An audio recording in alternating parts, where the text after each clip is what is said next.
work is in the gallery right now.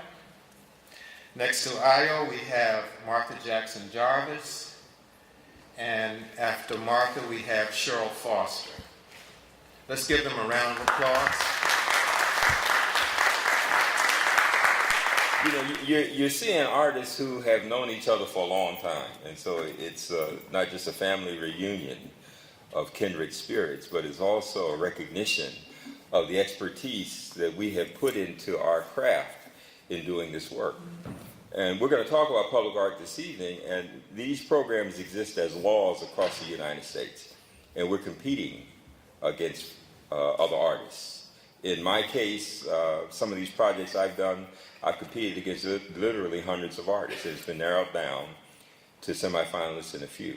Hopefully you'll take some time, and I think they're going to open the gallery when the talk is over, and you can look at the work. And what I'm doing in that gallery is primarily showing the process from the conceptualization of the idea to the drawings to the numerous models that my studio undertakes in competing for these projects, and then what I call the final solutions. So generally, there are two types of artist calls established by agencies seeking artists to apply for their projects.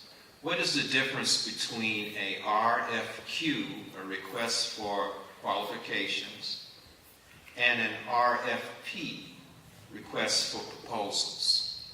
Let me start with that, because I think it's very important, particularly for students. When I teach my public art class to students, it's important they understand the distinguishing differences between the two. The request for qualifications basically is simply going to ask you to apply for the project, send images, resume, whatever. And when it gets down to, if you're a semifinalist, they're going to pay you. In other words, the most important part of the project, which is your idea, they're going to pay you for that. Requests for proposals are not going to do that. They're going to ask you to come up with give them the idea, give them the drawing, give them everything. If you win, you get the project. If you don't win, you're not getting paid. Those are the two distinguishing differences. Now, for emerging artists, oftentimes the RFP is a good way for them to get their foot in the door, because one of the catch-22s of public art is the client wants you to have done public art in the past to do it. So how do you get into the field? Well, one of the things about the request for proposals is that a lot of senior, highly experienced artists are not going to address a request for proposals because they're not going to give that idea up for no money. They're simply not going to do it. So you're going to have a smaller pool, and oftentimes the request for proposal, while it requires the same skill level, they may often simply consider somebody who has a good idea, even if they don't have an extensive background in public art. So it's a good opportunity for emerging artists to get in the field.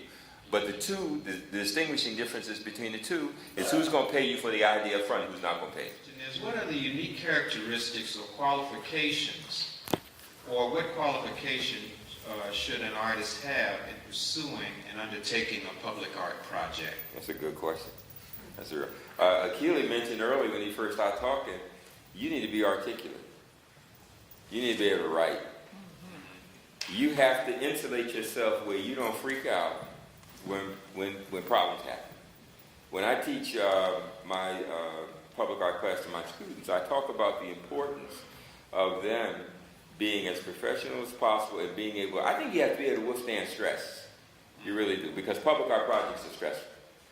Inherently, something's going to blindside you. You cannot figure out every single thing.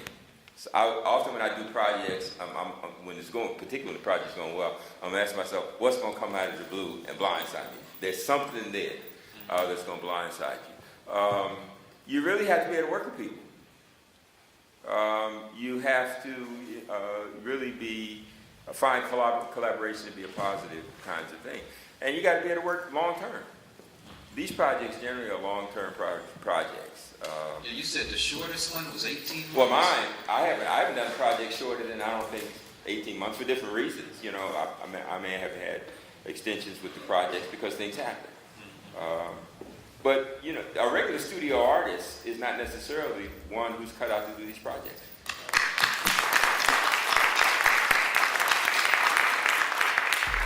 That's it.